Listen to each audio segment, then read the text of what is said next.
Alors, la notion de P égale R, elle est très importante, car c'est la loi qui régit l'équilibre sur la Terre. On va donc retrouver la force ici gravitationnelle, qu'on va nommer bien sûr le centre de gravité, qui répond strictement à l'inverse à la réaction du sol.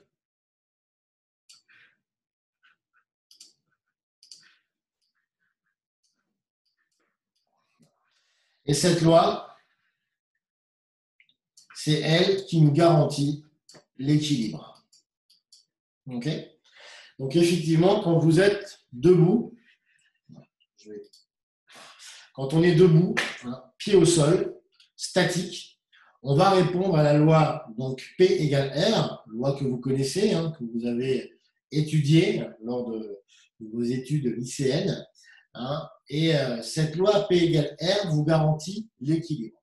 C'est-à-dire que si le poids du corps G, P égale mg, diminue par rapport à la réaction du sol, automatiquement vous vous envolez.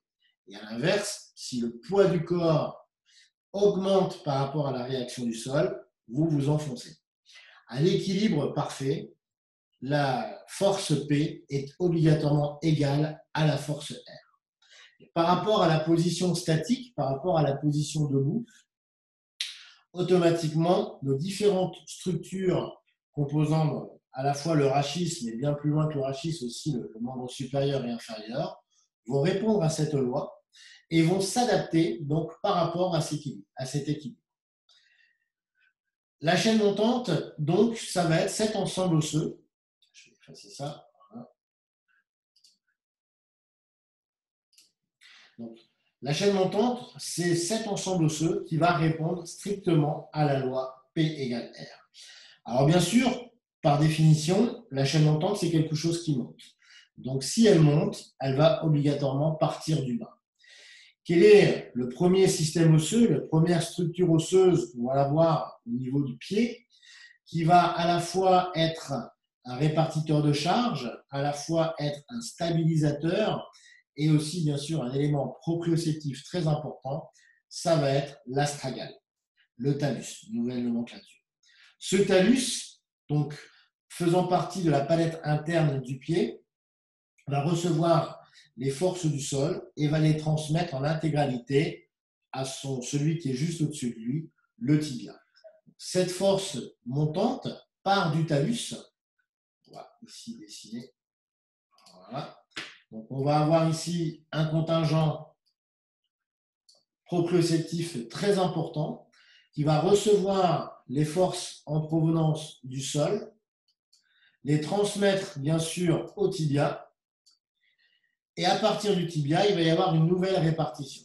Au niveau du genou, l'étude anatomique nous montre que le condyle interne est beaucoup plus ouvert, beaucoup plus long que large, beaucoup plus ouvert, beaucoup plus encrouté aussi.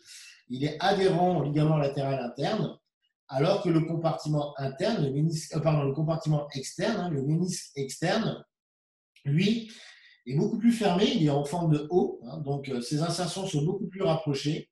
Il n'a aucune attache ligamentaire et va plutôt être, lui, dans la mobilité. On va donc avoir au niveau du genou un compartiment de la stabilité, qui est le compartiment interne, le compartiment qui va recevoir les forces, et un compartiment de la mobilité, le compartiment d'adaptabilité, qui lui va être le compartiment externe et qui lui va plutôt faire partie de cette chaîne descendante. Dans la chaîne montante, nous retrouverons le talus, le compartiment interne avec son réceptacle, le condyle interne, le plateau tibial interne et en même temps le ménisque interne qui va faire la jonction entre les deux. Ce ménisque interne beaucoup plus ouvert, en forme de C, comme ceci, adhérent au LLI,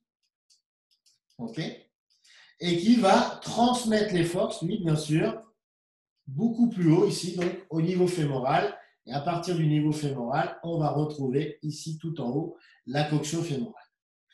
On va détailler un petit peu plus cette coxo-fémorale.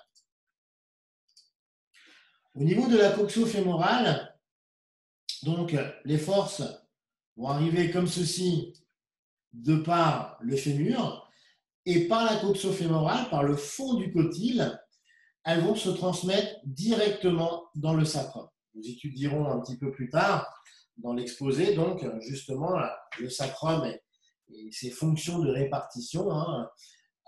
Et vous verrez que quelque part, on a tendance à penser que le sacrum fait partie de la chaîne descendante, ce qui c'est totalement faux, parce que quand on regarde les radios avec un contraste assez appuyé, on s'aperçoit que les lignes de force passant par le col fémoral se répercutent directement dans la sacro-iliaque et que finalement, le cotyle lui-même est la partie la plus étroite, la partie la plus fine de l'ilium, et que l'ilium va tout simplement se mouvoir autour donc de cet axe représenté. Alors, je vais vous mettre ici. Voilà. Cet axe donc représenté ici donc par à la fois le col fémoral et la sacro-iliaque. Et bien sûr, autour de ça, on va retrouver une mobilité de l'ilium, bien comme vous connaissez, soit en antériorité, soit en postériorité. Finalement, le col fémoral, le cotyle et la sacro-iliaque forment un axe exactement à l'identique du roue vélo, fixé sur sa fourche, avec les rayons autour et bien sûr la jante de la roue autour qui s'adapte par rapport à cet axe. Bien sûr, l'ilium a la particularité d'être une roue voilée puisque adaptable dans les trois plans de l'espace. Mais attention, le poids, la portance, les lignes de force portantes passent bien par le col fémoral en transmission dans le cotyle, direction la sacro-iliaque. À partir donc de cette sacro-iliaque, on va ensuite avoir les forces donc, qui vont être récupérées des deux côtés. On va avoir les forces montantes qui vont être récupérées ici à droite et à gauche. Alors, attendez, je vais juste admettre. Voilà. Donc les forces montantes qui vont être récupérées ici à droite et à gauche, comme ceci, et qui vont être transmises un peu plus haut à une autre charnière que vous connaissez très bien, qu'on appelle la charnière D12L1. On étudiera après, comme je vous l'ai dit, charnière par charnière, donc l'étude anatomique et l'étude mécanique pour démontrer qu'il existe une analogie, une similitude entre ces charnières. Et les forces en provenance du sacrum vont directement se répercuter ici par l'intermédiaire donc de la charnière dorsolampaire, la charnière D12L1. Et de succession en succession, de la charnière D12L1, on en arrive à la charnière C7D1, on peut élargir même jusqu'à D4, mais souvent, on appelle ça la charnière C7D1, sans oublier bien sûr la première côte K1. À partir de cette charnière cervico-dorsale, il va y avoir une nouvelle répartition de charge. La charge va partir un peu dans les membres supérieurs, comme ceci, via le système claviculaire, et puis monter encore une fois vers la charnière terminale, la dernière charnière du rachis, la charnière C0, C1, C2. Avec la particularité, au niveau de cette charnière, d'avoir C0, qui est l'occiput, qui est d'ailleurs l'homologue du sacrum, puisqu'on fait souvent une analogie entre l'occiput et le sacrum. Il y a un mécanique occipito-sacré. C2, qui fait partie aussi de cette chaîne montante, avec la stabilité qu'on lui connaît, avec son point pivot qu'on lui connaît, l'apophyse odontoïde. Et la particularité, bien sûr, c'est que C1 ne fait pas partie de la chaîne montante, mais bien de la chaîne descendante. On verra que C1, en détail, on verra ça tout à l'heure. C1, c'est la vertèbre la plus adaptable, c'est la vertèbre qui va organiser tout le système d'adaptation. C'est pour ça qu'on dit aussi que c'est une des vertèbres les plus neurovégétatives, les plus en rapport avec l'adaptabilité, qui est l'homéostasie. Et cette vertèbre C1 va jouer un rôle tampon entre la vertèbre de la stabilité, qui est la vertèbre C2, et bien sûr l'occiput, qui doit être notre niveau à bulle, hein, puisque juste en avant de l'occiput, on va retrouver les deux os temporaux et que ces deux os temporaux, eux, vont commencer à organiser ce qu'on appelle l'équilibration dynamique. Donc, l'occiput doit être une sorte de niveau à bulle, une sorte de référence horizontale. Et pour que cette référence reste horizontale, il faut automatiquement que C1 puisse adapter entre C2 et C0. Okay. À la fin de cette chaîne montante, on va retrouver la SSB. On va effacer ça. Voilà, je vais faire en vert. Hop. Voilà. On va retrouver donc notre SSB. Voilà. Non, ça ne marche pas. Ah, pardon. Hop, voilà. On va retrouver ici. Je vais y arriver, hein. Voilà. Notre SSB. Et quelque part, la SSB, ça serait la partie finale, hein, la toute dernière articulation, un fibrocartilage faisant partie de cette chaîne montante. Donc, si je résume, on va effacer tous les dessins. Si je résume donc cette chaîne montante est en partance donc, du sol, en partance du pied. Elle va transiter dans un premier temps par, bien sûr, la palette interne, mais surtout le talus. Le talus étant l'os un peu principal au niveau du pied, va réceptionner donc les forces en provenance du sol, le fameux R, pour les transmettre ensuite donc, via le tibia au condyle interne. Le condyle interne va transmettre cette force au fémur, le fémur au cotyle, le cotyle à la sacro-iliaque, et à partir donc, du sacrum, ça va se transmettre de charnière en charnière à D12L1, C7D1K1, C2, C0, SSB. Et à partir donc de la SSB, va se mettre en place ce qu'on appelle la chaîne descendante.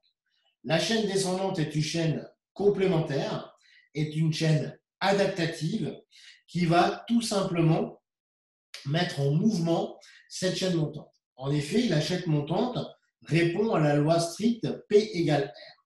Sauf que la chaîne montante est très intéressante puisque justement elle est antigravitationnelle, que la gravité est quelque chose de totalement gratuit. N'oubliez jamais que la gravité c'est gratuit. C'est une force qui nous est donnée donc, par la nature. Donc la chaîne montante utilise cette gravité. Donc c'est une chaîne qui est totalement passive, qui ne consomme aucune énergie.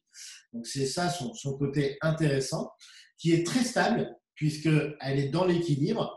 Mais justement, là, le défaut de cette chaîne montante, eh ben, c'est ça, son excès de stabilité. Elle est peu mobile et finalement, elle ne va pas servir à grand-chose. Elle va servir juste à se reposer. Sauf que vous savez très bien que la vie n'est pas faite que de repos. La vie est faite aussi de mouvement. Et pour pouvoir activer et pouvoir mettre en mouvement cette chaîne montante, bien sûr, il existe sa complémentaire, son opposé, qui est la chaîne descendante. La chaîne descendante, comme son nom l'indique, va descendre. Elle va partir à la toute fin de la chaîne montante, c'est-à-dire au niveau, donc, après la SSB, au niveau donc, des deux os temporaux, sur ce qu'on appelle surtout donc, l'oreille interne. Et à partir de cette oreille interne, elle va organiser toute l'adaptabilité musculaire pour à la fois pouvoir mettre en mouvement et à la fois pouvoir restabiliser cette fameuse chaîne montante. Cette fameuse chaîne montante. La chaîne descendante va donc quelque part s'occuper du mouvement possible de la chaîne montante. Cette chaîne descendante va donc être, elle, composée beaucoup plus d'éléments musculaires, beaucoup plus d'éléments actifs. Nous retrouverons bien sûr C1, très impliqué au niveau musculaire, on le verra tout à l'heure avec les muscles sous-occipitaux. Nous retrouverons bien sûr les cervicales moyennes. On sait qu'au niveau des cervicales moyennes, on a de grands groupes musculaires, l'élévateur de la scapula, les scalènes. Nous retrouverons bien sûr tout ce qui est membres supérieurs, les dorsales moyennes, les lombaires moyennes, donc des structures articulaires, structures osseuses avec de forts contingents musculaires, et l'ilium, qui est essentiellement un os musculaire avec le psoas, les muscles fessiers, les adducteurs, les ischio-jambiers, le quadriceps. Et nous terminerons donc par le péroné, la fibula, avec le calcanéum et ici donc la palette externe.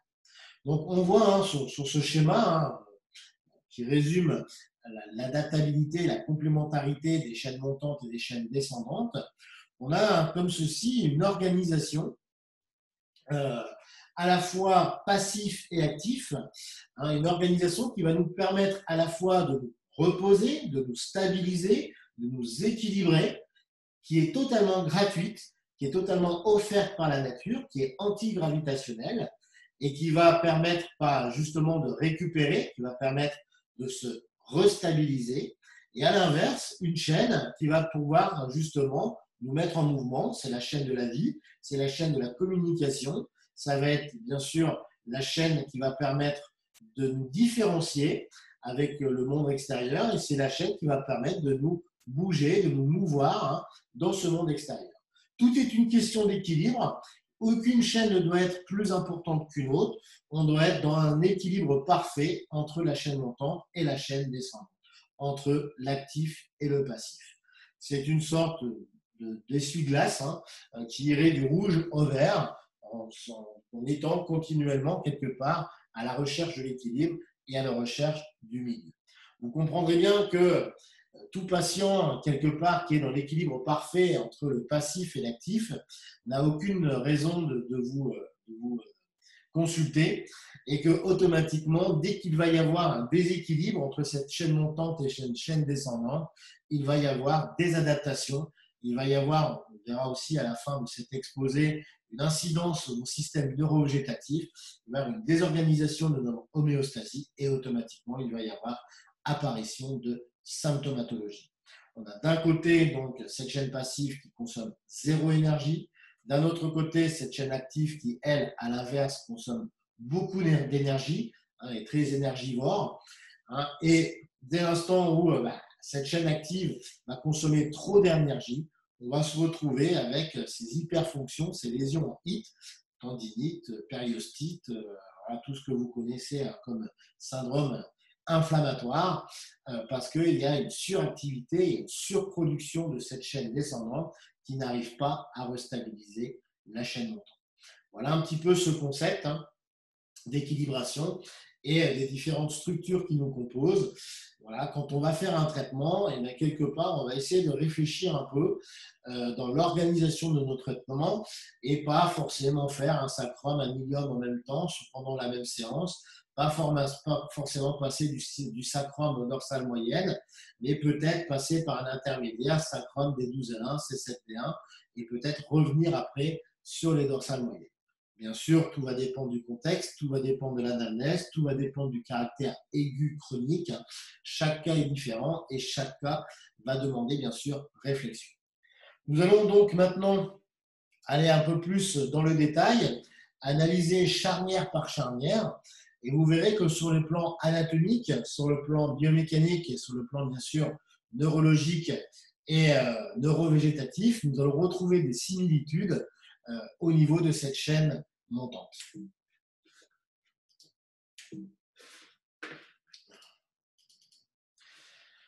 Nous allons bien sûr, comme on l'a dit, hein, partir du thallus et analyser un peu son anatomie. La première chose que l'on voit, qu'on remarque au niveau du thallus, c'est qu'il est fortement encrouté de système ligamentaire. D'ailleurs, au niveau du thallus, il n'y a aucune insertion musculaire. Okay, il n'y a que des insertions ligamentaires. Hein. Le thallus est le seul os du corps humain qui ne comporte pas de muscles. Par rapport à ces insertions ligamentaires et par rapport à ce contingent ligamentaire, on remarque un ligament très important qui est le ligament talocalcanéen. Ligament talocalcanéen en 4 parties avec le talocalcanéen latéral, le talocalcanéen postérieur, ligament E. On l'appelait d'ailleurs avant plus communément le ligament E, va être en fait un véritable centre pivot, va être un véritable mécanorécepteur. C'est un des ligaments qui, histologiquement parlant, est le plus riche en mécanorécepteurs du corps humain. Il est donc avoué proprioceptif, avoué de renseignements mécanogènes, okay, et ce ligament donc talocalcanéen, ligament en E, va être à l'origine de toute l'organisation biomécanique du pied. C'est par de lui que part toute l'organisation biomécanique du pied. Ça va être tout simplement le chef d'orchestre de toute la biomécanique du pied. Vous doutez bien que d'un point de vue traitement, le traitement du pied passe obligatoirement par une normalisation de cette soutanienne, avec stimulation bien sûr de ce ligament talocalcanéen. Donc il va être un point pivot, il va être également, il va servir également bien sûr de transmission de force, la force venant donc en particulier, donc on va ici retrouver la palette interne. Alors, je vais vous le dessiner comme ceci, donc ça va passer par premier méta, deuxième méta, troisième méta. On va avoir une première clé de voûte qui est les cunéiformes. Première clé de voûte qui va être les cunéiformes. Deuxième clé de voûte qui va être le couple naviculaire cuboïde. Et le talus avec son dôme et justement son ligament talocalcanéen va être tout simplement la troisième clé de voûte du pied, ce qu'on appelle tout simplement la clé des clés du pied. Okay, si je dois vous faire un schéma, on va retrouver donc première clé de voûte ici, les cunéiformes. Deuxième clé de voûte, le couple cuboïde naviculaire. Et la troisième clé de voûte, on va retrouver le talus avec donc ici donc la force montante, la répartition des charges montantes vers le tibia. Quand on regarde d'un peu plus près cette succession de clés de voûte, on s'aperçoit que finalement les architectes se sont fortement inspirés du corps humain. Et si je ne peux en citer qu'un, Léonard de Vinci, qui était un des plus grands architectes sûrement, qui est resté d'ailleurs un des plus grands architectes, était avant tout un anatomique. Voilà, c'est lui qui a fait les premières dissections anatomiques et qui a justement mis en concordance l'architecture avec l'architecture à la fois artistique de l'architecture du corps humain. Voilà, c'était quelqu'un qui a fait évoluer fortement donc la biomécanique. Donc, à partir de ce talus, on va retrouver, je vais un peu trop vite, excusez-moi. Alors, je reviens en arrière. Putain, ça ne marche plus.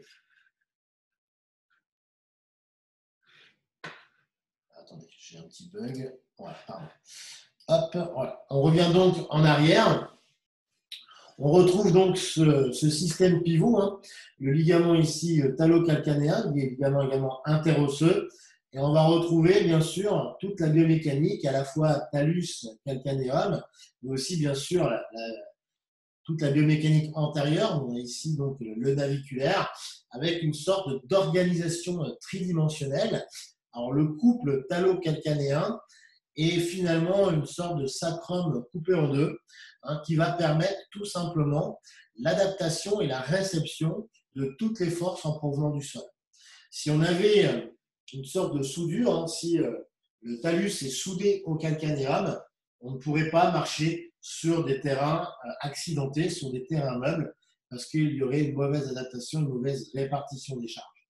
Le fait d'avoir deux os avec un point pivot au milieu permet tout simplement une adaptation et une organisation tridimensionnelle de haut niveau, puisque le talus va plutôt organiser dans le plan sagittal, le calcanéum va plutôt organiser dans le plan frontal, et l'ensemble des deux, avec le ligament talocalcanéen au milieu, va faire que le plan transversal va pouvoir s'exprimer, et on va donc avoir ces deux sphères, donc une sphère à la fois dans le plan transversal, comme vous le voyez ici à gauche, et une sphère aussi dans le plan frontal, et j'aurais même pu en dessiner une troisième, donc dans le plan sagittal. Donc on a véritablement une vraie circonduction entre ces deux os, et à partir de cette circonduction va pouvoir donc s'effectuer la transmission des charges vers le sacrum.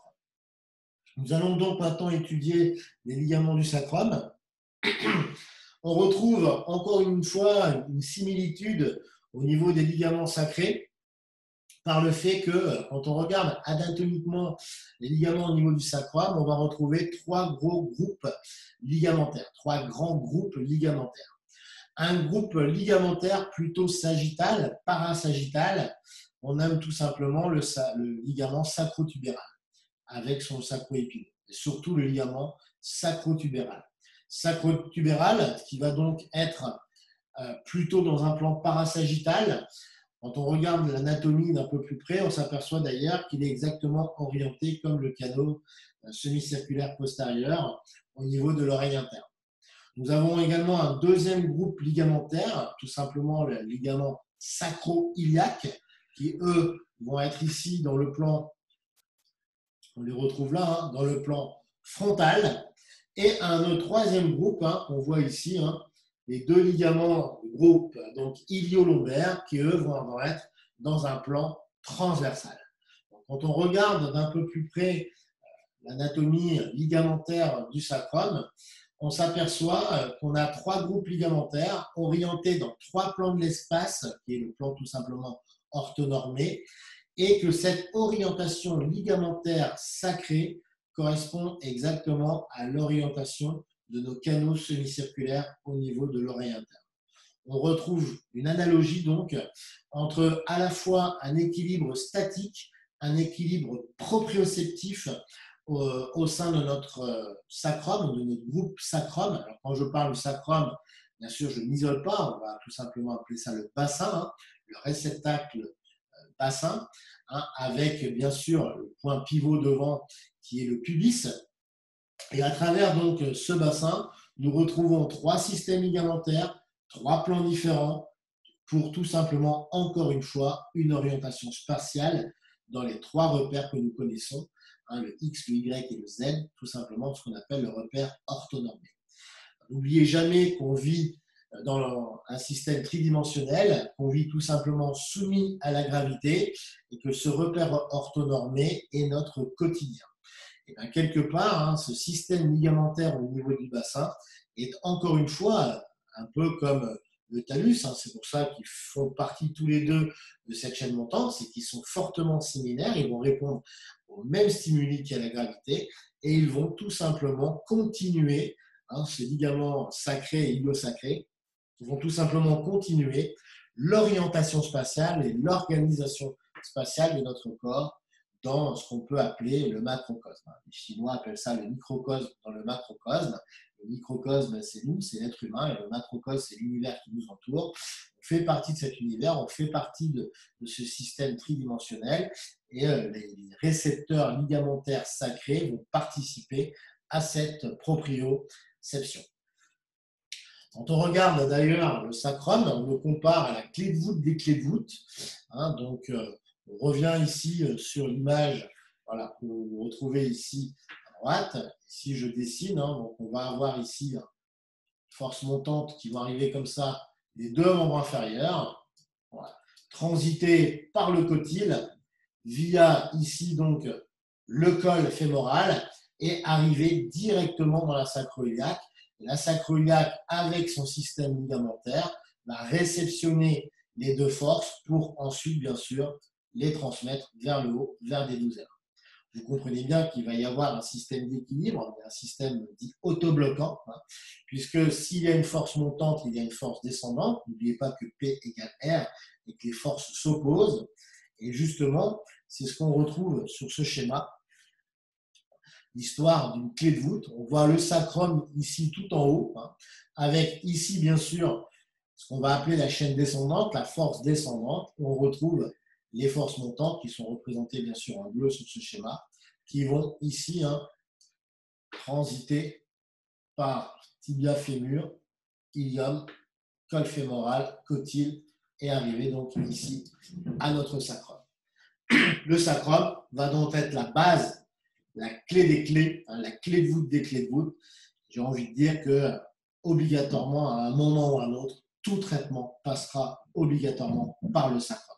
C'est un réel équilibrateur, c'est un réel stabilisateur et toute son importance justement va jouer dans ce rôle où il va être à la fois transmission de charge, transmetteur de charge, vers le haut et à la fois, bien sûr, un réceptacle de charge de haut vers le bas.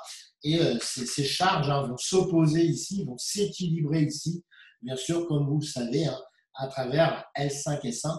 Et c'est pour ça que dès l'instant, il va y avoir un déséquilibre majeur entre les charges montantes et les charges descendantes, on va retrouver du dégénératif accentué sur cette articulation L5S1.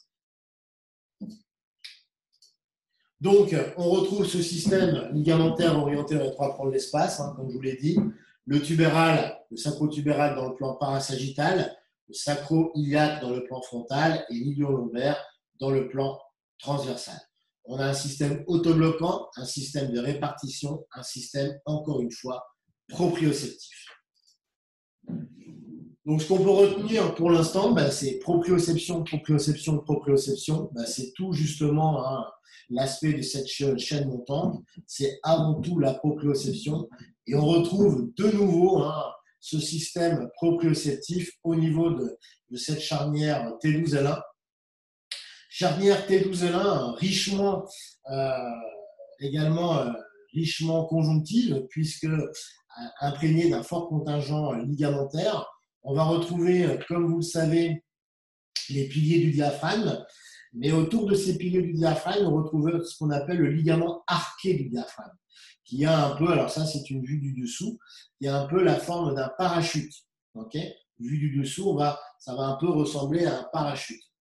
Le principe même d'un parachute, c'est encore une fois la portance. Le parachute sert tout simplement à équilibrer une charge montante et une charge descendante pour freiner la chute. C'est le principe du parachute, c'est freiner la chute tout simplement dans un rôle d'équilibration.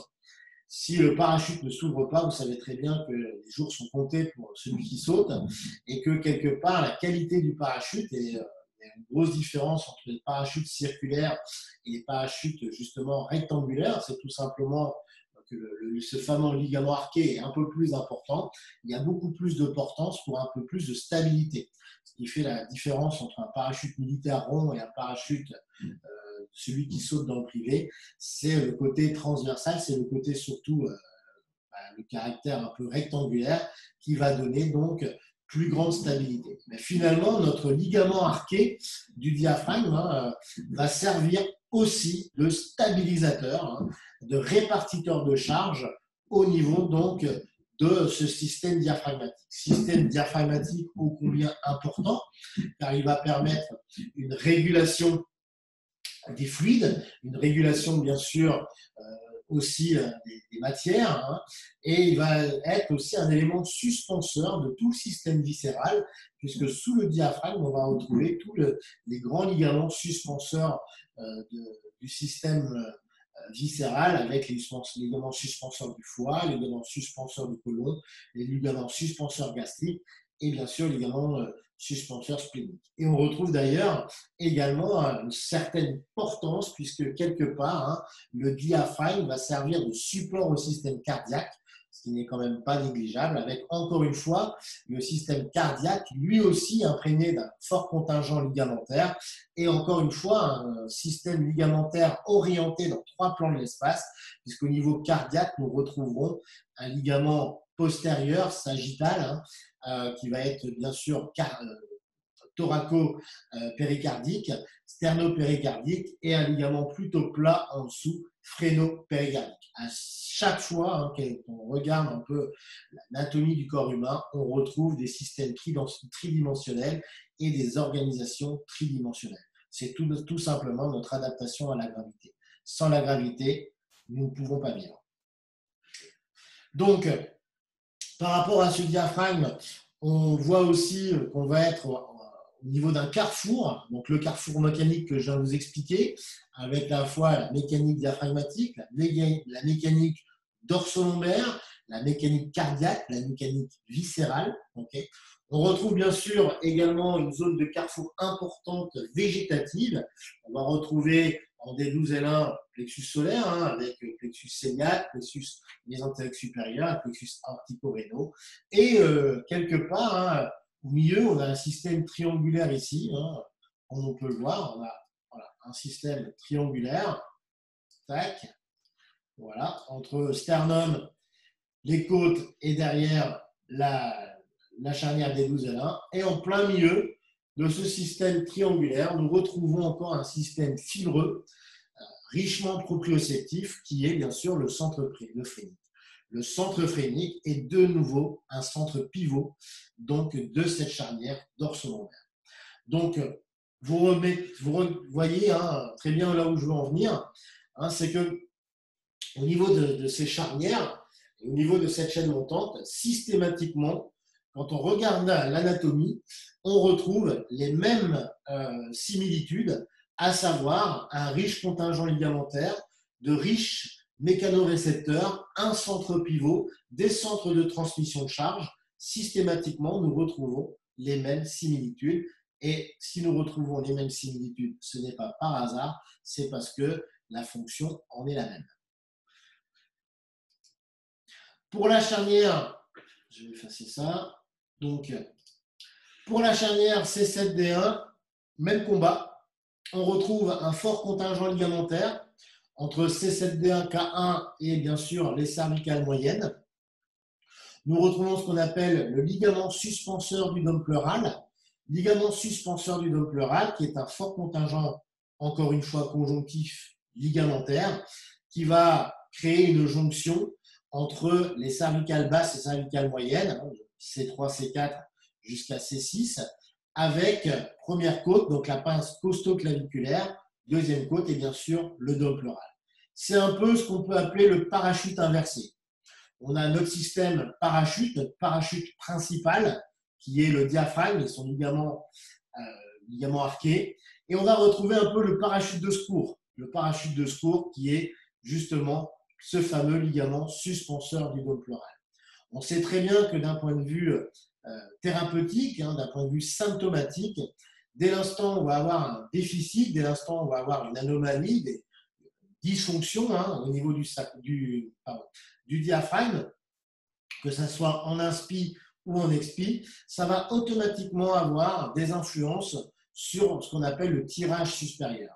Qu'est-ce que c'est que ce tirage supérieur?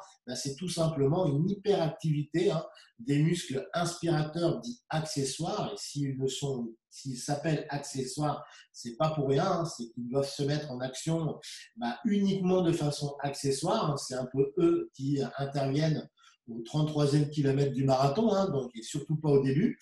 Donc si on a un tirage supérieur, si on a une hypertension au niveau de ce diaphragme thoracique supérieur, c'est justement parce que le parachute principal ne joue pas son rôle, ne remplit pas sa fonction, et c'est surtout en liaison avec cette charnière des 12 L1 et ces fameux systèmes ligamentaires, donc qui tout simplement est en déficit, est en défaut, et on a donc le parachute de secours qui vient intervenir, qui se met en place avec donc des hypertensions, à la fois bien sûr ligamentaires et aussi par réaction musculaire, puisque le muscle va automatiquement réagir par effet de réflexe myotatique, et on va avoir donc une hyperactivité et des tensions importantes au niveau du groupe scalène, bien sûr élévateur de la scapula, et bien sûr en accessoire également le scom et le trapèze. Retenez bien cette histoire de parachute inversé, le parachute de secours qui vient quelque part compléter le parachute principal qui est la région diaphragmatique, le centre phrénique et la charnière des 12 L1. Mais à travers ça, cette charnière des 12 L1, il y a un autre élément très important qui est bien sûr le ligament costo-claviculaire. Ligament costo-claviculaire, on en parle peu, mais c'est un élément majeur du membre supérieur. Car le ligament costo-claviculaire va former une sorte de point pivot, encore une nouvelle fois. Vous voyez, on retrouve ces points pivots. Voilà. On a ici donc la clavicule, la première côte. Ce ligament ici, donc costo-claviculaire. Je vais ici dans l'autre. Voilà, ici. Comme ceci. Et vous comprenez bien que on va retrouver ici, dès l'instant où il va y avoir une hypomobilité sur cette jonction costo-claviculaire, costo-sterno-claviculaire, si ici on va retrouver une hypomobilité, qu'est-ce qui va se passer? Il va y avoir des conséquences majeures ici au niveau de la gléno-humérale. Et surtout, on va se retrouver dans le rouge, on va se retrouver en hypermobilité ici, par compensation. Et nous allons retrouver tous les phénomènes dégénératifs donc de la gléno-humérale que l'on connaît, hein, les phénomènes sous-acromiaux, avec des dégénérescences sous-acromiales, avec les tendinopathies, long biceps, supraépineux, etc. Tout simplement dû à, encore une fois, hein, une hypertonicité, une mauvaise fonction, une altération conjonctive, des pertes d'élasticité et de déformabilité donc, de ce système conjonctif au sein de cette structure sterno-costo-claviculaire et au sein de cette régulation biomécanique sterno-costo-claviculaire. Donc, voilà, hein, encore une nouvelle fois, hein, je me répète depuis tout à l'heure, mais c'est pour bien vous faire comprendre hein, qu'à chaque structure de la chaîne montante, quelque part, c'est un peu du copier-coller. Nous retrouvons du ligament, nous retrouvons des systèmes de répartition de charge, nous retrouvons des ligaments pivots, des systèmes pivots, tout simplement pour organiser. Le principe même de la chaîne montante, c'est l'organisation. On va terminer avec quelques exemples thérapeutiques et surtout quelques exemples de techniques. Donc, on va terminer donc par la dernière charnière, la C0, C1, C2. Hein. Donc, avec cette particularité, j'aurais dû mettre ici peut-être C1 en rouge, hein, puisque C1 va servir un peu de disque, de tampon, d'adaptation entre C0 et C2. C'est la vertèbre d'adaptabilité maximum, hein, C1. C'est la vertèbre la plus neurovégétative, avec bien sûr le parasympathique 10 hein, et aussi l'orthosympathique ganglion cervical supérieur. Donc c'est une véritable régulatrice, hein, C1. Elle va faire donc hein, la jonction hein, quelque part entre C0 et C2. Et on regarde encore une fois, il suffit de lire l'anatomie, il suffit de regarder l'anatomie. Et quand on regarde l'anatomie, ben, nous retrouvons hein, sur C2 encore une fois un pivot qui est l'endotoïde. Encore une fois, nous retrouvons des systèmes ligamentaires dans divers plans. Okay, le système alaire, le système transversaire, okay, et le système postérieur. Hein, donc, on retrouve ici. On retrouve également donc, le système nucal, hein, le ligament nucal. Donc, on a encore une fois hein, sur C0, C1, C2 un riche contingent ligamentaire orienté dans 3 plans de l'espace, tout simplement par un souci d'organisation, de proprioception. À cela est complété un riche système musculaire qu'on appelle des ligaments actifs. Tout simplement parce que souvent on les compare justement à des ligaments, mais qui seraient beaucoup plus dépendants hein, du système neurovégétatif, donc imprégnés donc, de cellules musculaires, non pas ici lisses, elles sont striées, mais ces cellules musculaires striées sont sous dépendance du système gravitationnel. Ce sont donc des muscles qui sont dits quasiment automatiques. Ils réagissent de façon automatique, tout comme les intertransversales, les interépineux. Ce sont tout simplement les ligaments sous-nucaux, les muscles sous-nucaux ou ligaments actifs sous-nucaux, avec le petit droit postérieur de la tête, le grand droit postérieur de la tête, les obliques inférieurs et les obliques supérieurs. On voit bien qu'à chaque fois est impliqué C1 hein, dans les obliques et aussi bien sûr dans le petit droit postérieur de la tête. Et dans le grand droit, on a plus une jonction C2 directe à l'occiput. On va retrouver d'ailleurs au niveau entre C1 et C2 également une zone d'attache importante qui est un point d'attache diurmérien. Vous voyez qu'au niveau de C0, C1, C2, de nouveau, nous retrouvons un riche système ligamentaire orienté dans 3 plans de l'espace, un pivot de nouveau, donc qui va servir à organiser, à transmettre, à répartir. Et également, en plus hein, de ce système ligamentaire, une sorte de ligament actif, de muscle proprioceptif très rapide, très actif, qui va tout de suite s'adapter et tout de suite participer à l'organisation tridimensionnelle antigravitationnelle. Et on pourrait rajouter en plus, bien sûr, une jonction diurmérienne entre C1, C2 et une jonction diurmérienne justement entre le grand droit postérieur de la tête et donc la diurmère qui va traverser donc l'espace C1-C2. Donc, de gros contingents ligamentaires, de gros contingents musculaires dits ligaments actifs, proprioceptifs, antigravitationnels, de gros contingents neurovégétatifs avec la présence du ganglion cervical supérieur et surtout les ganglions parasympathiques, le 10, encore une fois, pour tout simplement l'organisation, l'adaptation et surtout la gestion de la gravité. Alors, on voit ici par rapport aux autres charnières, justement la présence de ces muscles, alors que sur les autres charnières, on était beaucoup plus ligamentaire, il y avait une disproportion entre le ligament et le muscle.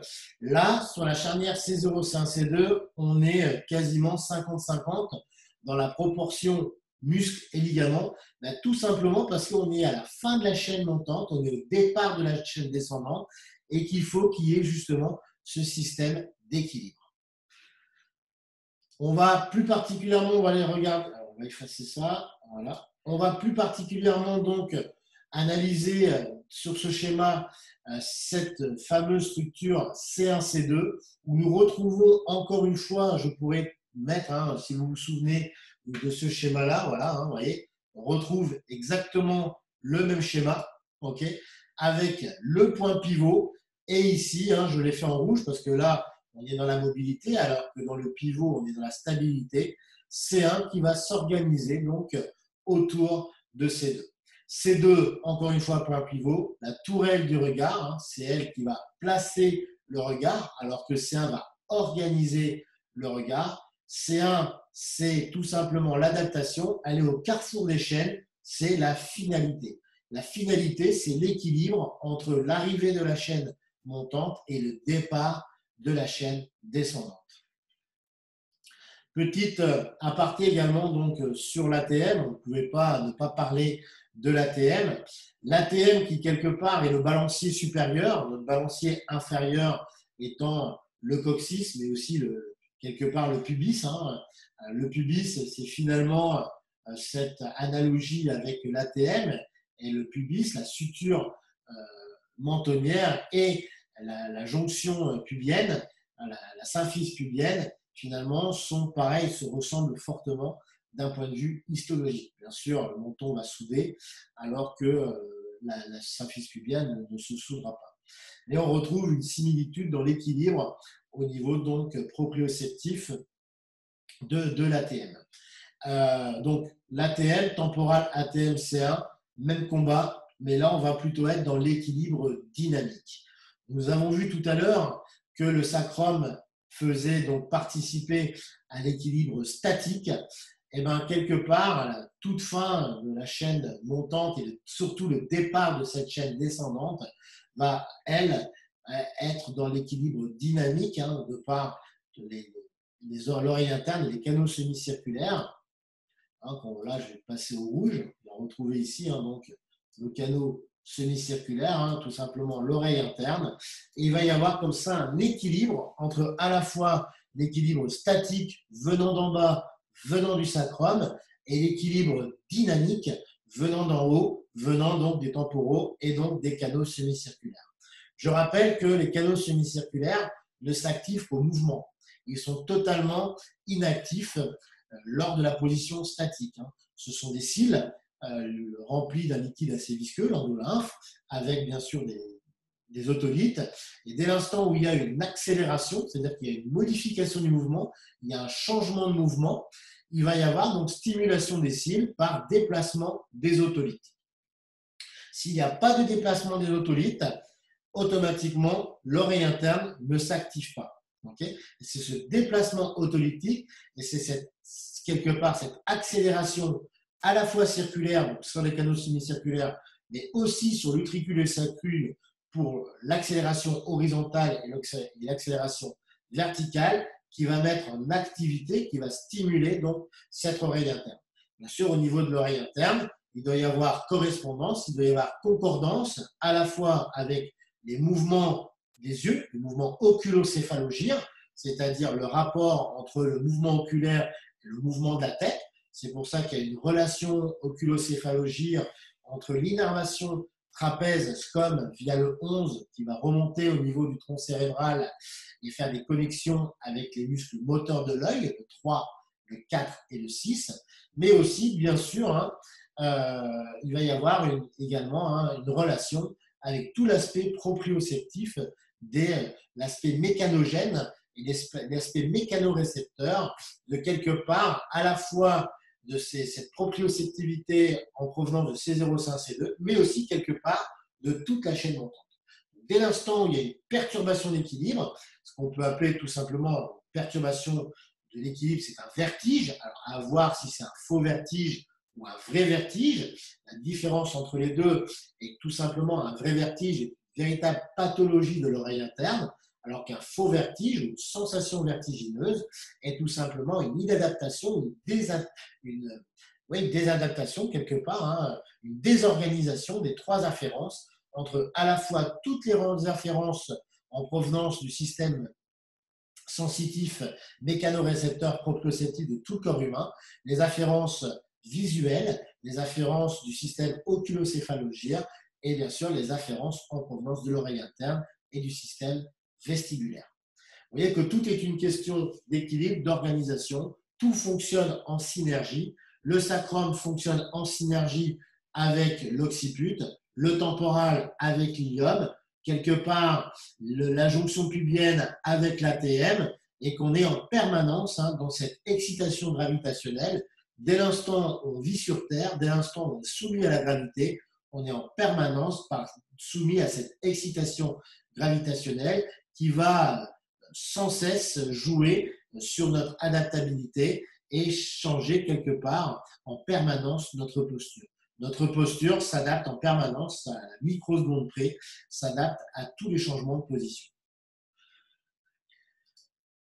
Au-delà du système postural et au-delà de l'adaptation gravitationnelle, nous pouvons démontrer également que par rapport à ces charnières, je vais faire ces petits dessins, nous pouvons démontrer également que par rapport à ces charnières, nous retrouvons aussi quelque part un calque, une similitude avec le système neurovégétatif. Quand on regarde d'un peu plus près l'organisation anatomique du système neurovégétatif, on s'aperçoit que le gros contingent neurovégétatif se situe au niveau des charnières.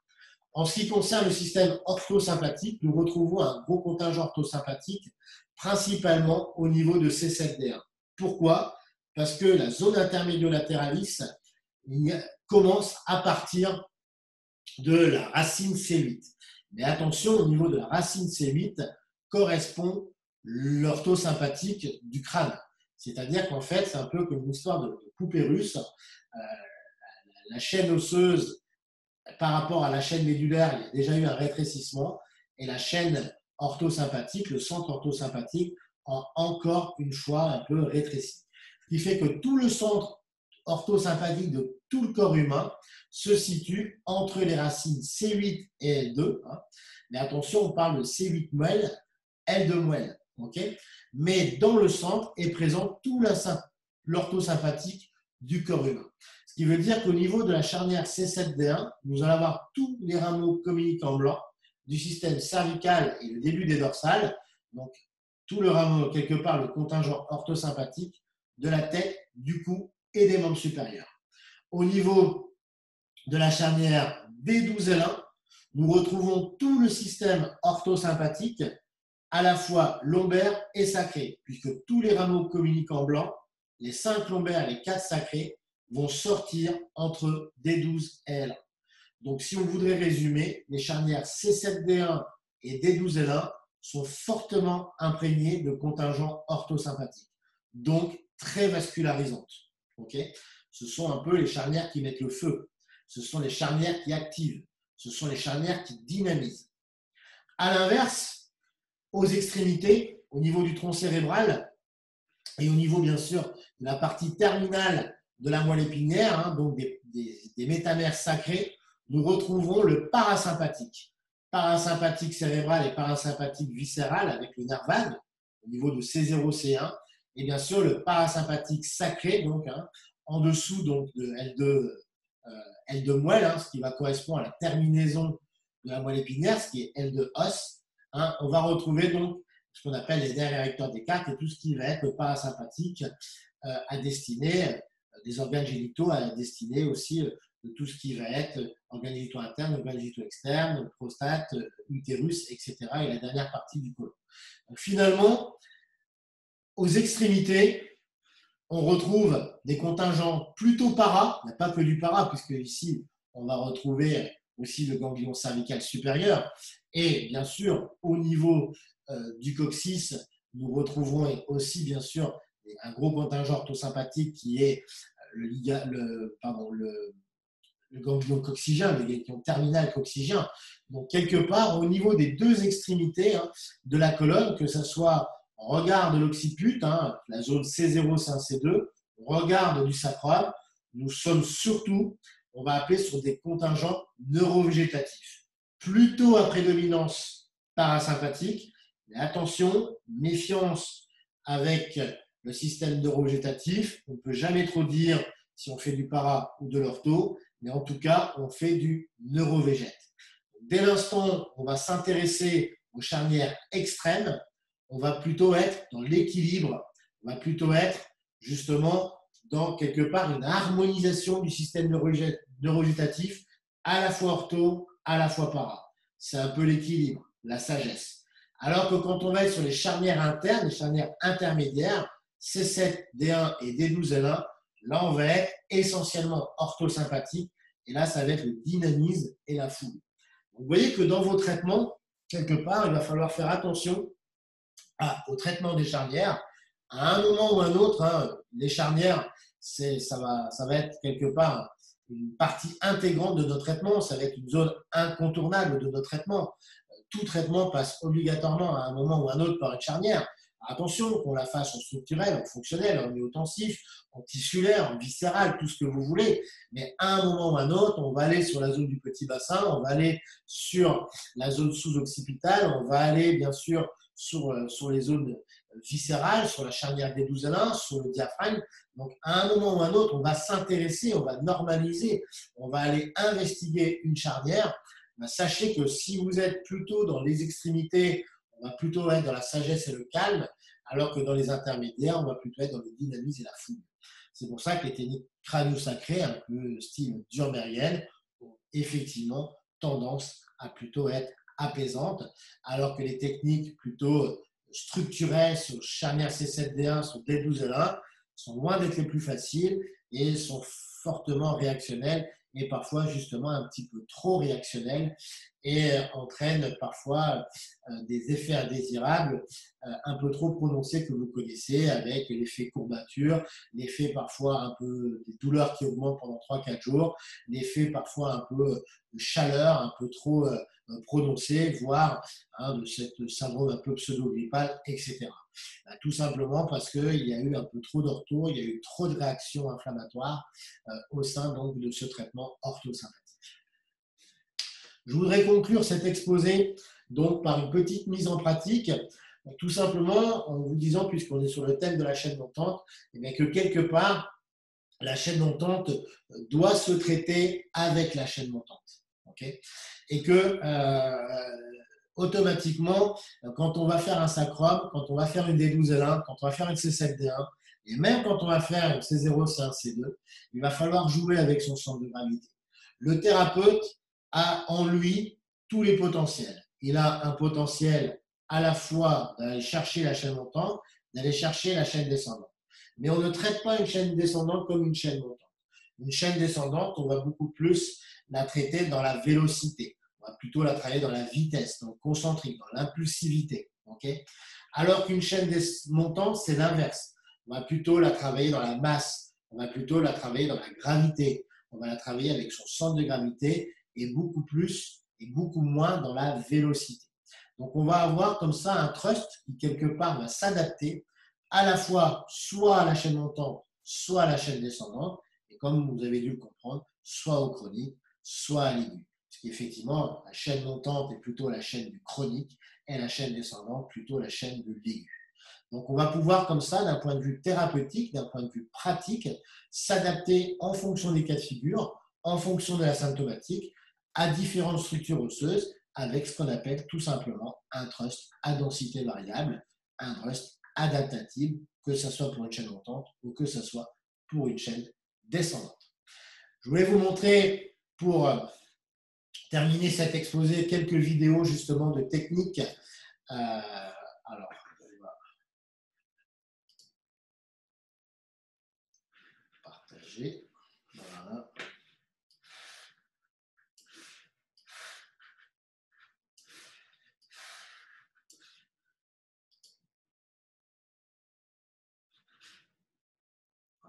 comment ça marche. Hop. Ah, c'est pas terrible. Voilà.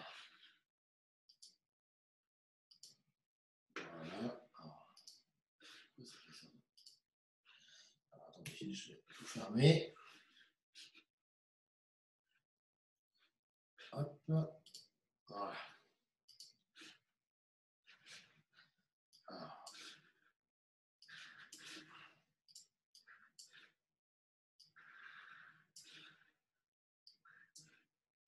On va donc commencer ici.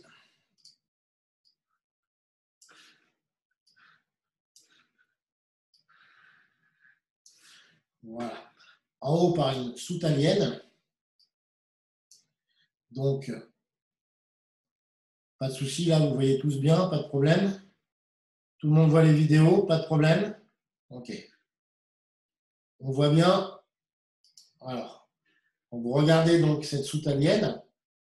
Ce qu'on peut donc annoter, c'est que déjà, vous voyez ici, hop, mon action, hein, mon plan de travail va être parallèle au plan de glissement. Il ne faut surtout pas faire une soutalienne à la verticale. Et ce qu'on remarque aussi, c'est que je vais descendre mon centre de gravité avant de pouvoir justement ici avancer.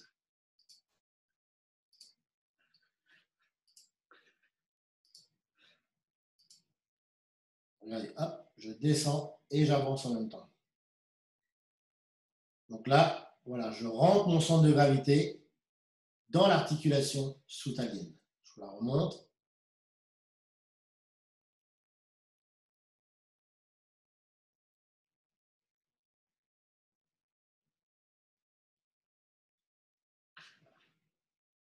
On descend le poids du corps pour pouvoir pénétrer l'articulation soutalienne et organiser son thrust. Donc là, on voit un thrust, bien sûr, beaucoup plus en masse. Le sacrum, même chose. Regardez bien.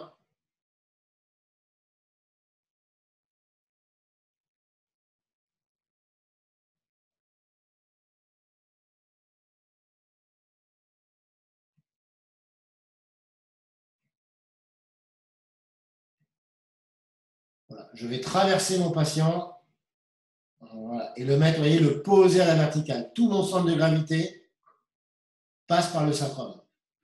Je la remets.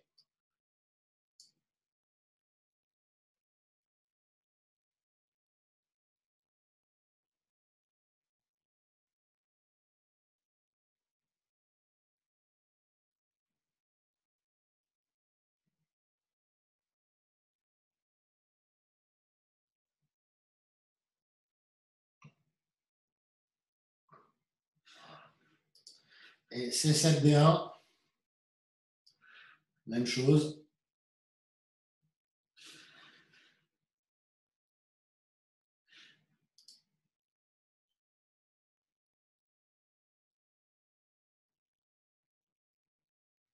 On voit, ouais, je passe au-dessus, très peu de rotation. Et on va jouer avec le poids du corps. On voit le thrust voilà, qui arrive ici du bassin. On la remet. Donc quand je vais être ici,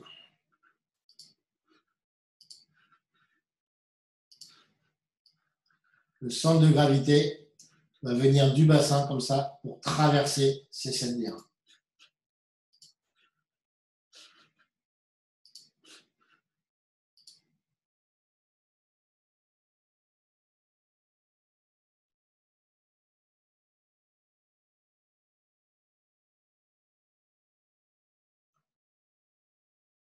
Voilà. Voilà, tout ceci pour conclure donc cet exposé sur la chaîne montante. J'espère que ça vous a plu. Vous avez pu donc comprendre un peu plus l'interaction qui existe entre les forces montantes et chaînes descendantes. Donc, je vais vous donner mon mail si vous voulez donc l'intégralité du colis, du support, du PowerPoint et aussi la vidéo que j'ai enregistrée. Je vous ferai donc transmettre la vidéo et le PowerPoint. Donc, je vous donne mon mail, je vais vous le donner comme ceci. Donc, voilà. Merci beaucoup. De rien. Alors, c'est bon, tout le monde l'a eu? Voilà. Vous avez le mail normalement. Voilà.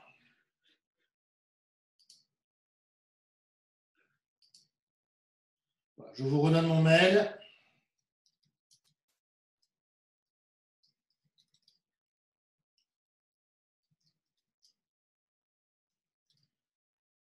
Donc, n'hésitez pas à m'envoyer un mail et je vous transmettrai donc le PowerPoint en version PDF et je vous retransmettrai donc toute la vidéo que vous avez vue ce soir via un lien Dropbox que vous pouvez télécharger. Donc, tout le monde a bien vu, tout le monde a bien, il n'y a pas eu de bug au niveau de Zoom, il n'y a pas eu de coupure, tout le monde a bien vu, pas de souci. Vous avez bien vu tous les slides, tout ça, tout a été nickel? Parfait. Parfait. Voilà. Bon, est-ce que c'est possible d'avoir votre premier visio que vous aviez fait? Si on l'a loupé. Oui, bien sûr. Envoie-moi un mail et puis je vais te le transmettre, il n'y a pas de problème. Il n'y a pas de problème. Merci beaucoup. Envoyez-moi vos mails, vous m'envoyez vos mails et puis je vais vous transmettre les deux liens.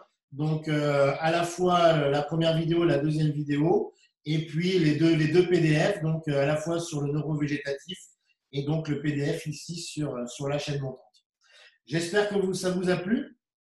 Donc, on va développer tout au long maintenant de l'année, hein, avec le Covid, on a appris beaucoup finalement. On va développer ces vidéos gratuites d'une heure, une heure et demie, donc à la fois donc, sur plein de thèmes. Il y aura le rebootement, il va y avoir bientôt Monsieur Pierre-Michel Dugaï sur tout ce qui va être les nourrissons, la pédiatrie. Il va y avoir aussi Serge Paoletti donc sur les fascias. Donc voilà, Ostéostructure et moi-même donc vont mettre en place régulièrement des vidéos gratuites comme ceci, dans le but de vous informer, de montrer un petit peu ce qu'on fait, de promouvoir un petit peu nos formations aussi, et bien sûr de vous donner un peu du contenu pour pouvoir enrichir votre pratique. En tout cas, j'espère que ça vous a plu. Merci de m'avoir écouté, merci de votre présence. Et voilà, envoyez-moi vos mails, surtout n'oubliez pas, comme ça j'aurai tous vos mails, je peux vous envoyer la vidéo, le PDF, et je vous mets aussi dans une liste sur laquelle vous recevrez régulièrement des informations, des newsletters, parfois aussi des petites vidéos en plus, donc sur des techniques particulières, donc afin d'enrichir vos connaissances. Des formations prévues sur Paris, oui, j'y pense. J'y pense pour 2021. Ça devait se faire ici en fin d'année, mais bien sûr avec le Covid, tout a été reporté. Oui, je vais faire des formations sur Paris. Alors, si je vois que c'est Caroline, si tu connais du monde qui est intéressé, Oui, n'hésite pas à m'envoyer un mail et je suis prêt à me déplacer sur Paris pour pouvoir faire des formations, il n'y a aucun problème. Donc, ok, super. Pour l'instant, on est sur l'île, mais voilà, je suis en train de former un groupe de formateurs avec des formateurs de qualité, un peu différents de ce que font les autres, parce que finalement, c'est pas la peine de faire du copier-coller. Et donc, on va venir de plus en plus sur Paris. Et aussi Lyon qui est prévu et Nice. Donc, on va essayer comme ça de partir un peu, de s'extérioriser un peu de l'île. Donc, la prochaine visio, normalement, ça sera dans une quinzaine de jours à peu près sur la pédiatrie avec Pierre-Michel Dugaï, que je dois contacter. On est en train de mettre en place ça. Donc, restez informés. Vous pouvez aussi, je vais vous donner l'adresse. Alors, attendez, je vais le mettre sur Facebook. Il y a un groupe Facebook dédié. Je vais vous donner l'adresse tout de suite. Je vais vous la mettre. Alors, hop. C'est celui-là. Juste 30 secondes. Il y a un groupe ostéostructure. Donc vous pouvez aussi vous demander à vous inscrire. Je vais vous donner l'adresse tout de suite. J'attends que ça se connecte.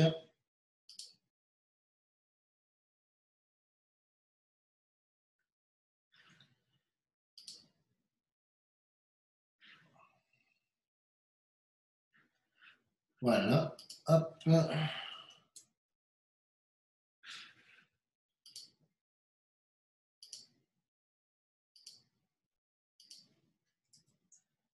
Voilà.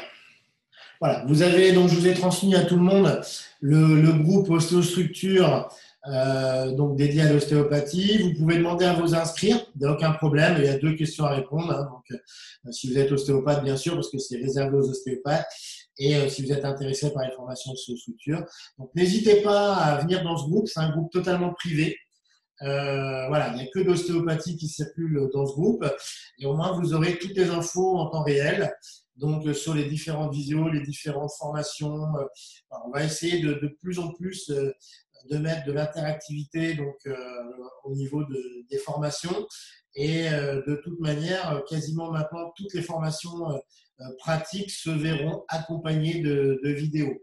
La formation complète sur le structurel, donc qui a commencé l'année dernière, il y a une nouvelle promo qui démarre cette année, eh ben, je vais y mettre systématiquement une vingtaine d'heures de vidéos interactives comme aujourd'hui, en fait, donc pour permettre dans nos interstages de pouvoir réviser.